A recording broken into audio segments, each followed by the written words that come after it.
جب زمین پر انسانوں کی نسل پھیل چکی، حضرت آدم علیہ السلام کی اولاد دنیا کے گوشے گوشے میں بستی میں چلی گئی اور کئی صدیاں گزر گئیں، تو انسان آہستہ آہستہ توحید سے ہٹ کر شرک میں مبتلا ہونے لگا۔ ان کے دلوں میں دنیا کی محبت، دولت کی حرص اور شہوات کا غلبہ ہو گیا۔ پہلے جو نیک لوگ اور بزرگ دنیا میں رہ چکے تھے، ان کی یاد میں لوگوں نے ان کے مجسمے بنا لیے، ان کے نام پر پتھر تراشے۔ ابتدا میں یہ صرف یادگار تھے، لیکن رفتہ رفتہ لوگوں نے ان مجسموں کے آگے جھکنا شروع کر دیا، ان سے حاجتیں مانگنے لگے اور ان کی پوجا کو عبادت کا درجہ دے دیا، جن میں ود، سوا، یغوث، یعقوق اور نصر جیسے بت بھی سب سے زیادہ مشہور ہو گئے۔ جب اللہ تعالیٰ نے دیکھا کہ اس کی مخلوق ظلمت، گمراہی اور شرک میں ڈوب گئی ہے، تو اس نے اپنے نیک اور برگزیدہ بندے حضرت نوح علیہ السلام کو نبوت عطا فرمائی تاکہ قوم کو اللہ کی طرف بلائیں، ان کو توحید کا درس دیں اور آخرت کی یاد دہانی کروائیں۔ حضرت نوح علیہ السلام حضرت آدم علیہ السلام کی 9ویں پشت میں تھے، جن کا سلسلہ نسبت یوں تھا: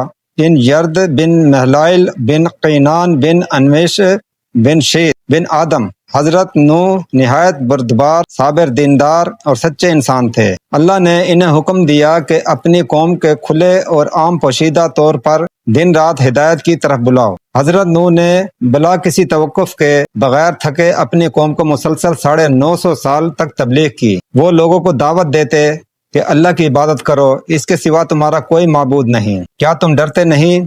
مگر ان کی قوم نے انکار کیا، استہزاء کیا، مذاق اڑایا اور ضد پر جمے رہے۔ وہ کہتے رہے کہ اے نوح، ہم تجھے ایک عام انسان سے زیادہ کچھ نہیں سمجھتے، اور ہم پر جو ایمان لائے ہیں وہ سب نیچ اور کمزور لوگ ہیں۔ ہم تمہیں سچا نہیں مانتے۔ تو اگر سچا ہے تو ہم پر وہ عذاب لے آ جس کا تو وعدہ کرتا ہے۔ حضرت نوح نے ان کے سامنے دلیلیں پیش کیں، اللہ کی نشانیاں دکھائیں، آسمان و زمین کی تخلیق، پہاڑوں کی ساخت، بارشوں کا نظام، سب اللہ کے دلائل شمار کیے، مگر ان کے دل سخت ہو چکے تھے۔ حضرت نوح ان سے کہتے، کیا تم نے غور نہیں کیا کہ اللہ نے تمہیں مختلف مراحل سے گزار کر پیدا کیا ہے؟ تمہیں مٹی سے، نطفے سے، پھر خون کے لوتھڑے سے اور پھر مکمل انسان بنایا، اور تمہیں کان دیے، آنکھیں دیں، دل دیا تاکہ تم سمجھو، مگر تم شکر ادا کرنے والے نہیں ہو۔ وہ دن میں کھلے عام تبلیغ کرتے، راتوں کو دروازے کھٹکھٹاتے، گھروں میں جا جا کر سمجھاتے، دعا کرتے، روتے، گڑ گڑاتے، لیکن ان کی قوم ہر بار انہیں جھٹلاتی۔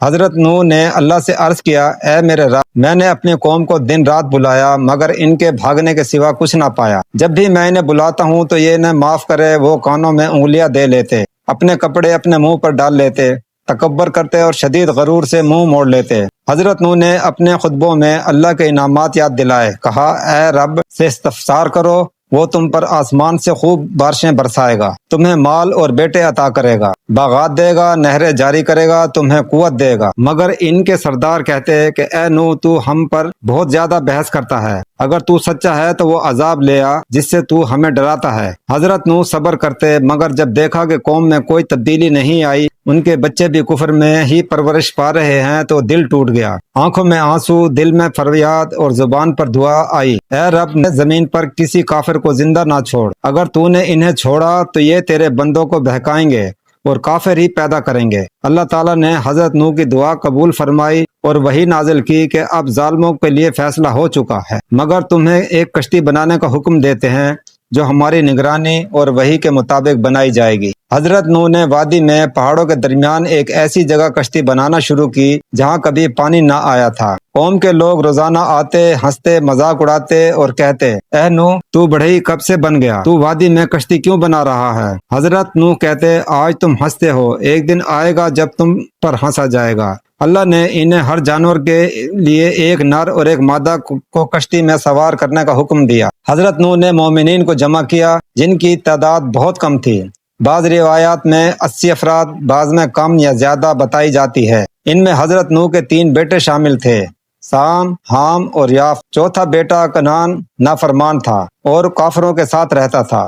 اللہ تعالیٰ نے نشانیاں ظاہر کرنا شروع کی، زمین سے پانی ابلنے لگا، آسمان سے بارش برسنے لگی۔ حضرت نوح نے ایک نشان مقرر کیا، جب تنور سے پانی نکلے تو سمجھ لو کہ وقت آن پہنچا۔ جیسے ہی تنور سے پانی نکلا، حضرت نوح نے فرمایا، سوار ہو جاؤ، کشتی میں اللہ کے نام سے اس کا چلنا اور ٹھہرنا ہے، بے شک میرا رب بخشنے والا ہے، رحم کرنے والا ہے۔ وہ سب کشتی میں سوار ہوئے۔ حضرت نوح نے آخری بار اپنے بیٹے کنعان کو پکارا، اے بیٹے، ہمارے ساتھ سوار ہو جاؤ، کافروں کے ساتھ نہ رہ، اس نے کہا میں کسی پہاڑ پر چڑھ جاؤں گا جو مجھے پانی سے بچا دے گا۔ حضرت نوح نے کہا آج کوئی چیز اللہ کے حکم سے بچانے والی نہیں، اور پھر ایک موج آئی اور باپ کی آنکھوں کے سامنے بیٹا غرق ہو گیا۔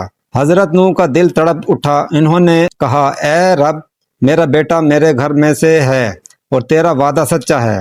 اللہ نے فرمایا اے نوح، وہ تمہارے گھر والوں میں سے نہیں، اس کا عمل بدکاروں جیسا ہے۔ حضرت نوح نے فوراً معذرت کی، اے رب مجھے وہ بات نہ کہنے دے جس کا مجھے علم نہیں، اگر تو نے نہ بخشا تو میں خسارہ پانے والوں میں ہو جاؤں گا۔ کشتی پانی میں بہتی رہی، زمین پر پانی نے سب کچھ ڈھانپ لیا، پہاڑوں کو بھی، انسان اور جانور اور ہر شے فنا ہو گئی، صرف کشتی والے بچے اور حضرت نوح اللہ کا شکر ادا کرتے رہے۔ جب اللہ نے زمین سے پانی واپس لیا، بارش رک گئی اور زمین نے اپنا پانی نگل لیا تو کشتی کوہ جودی پر جا کر ٹھہر گئی، اور حضرت نوح کو حکم دیا گیا اے نوح زمین پر سلامتی کے ساتھ اتر، اور ہم سے برکت کے ساتھ ایک نئی امت کا آغاز ہوگا۔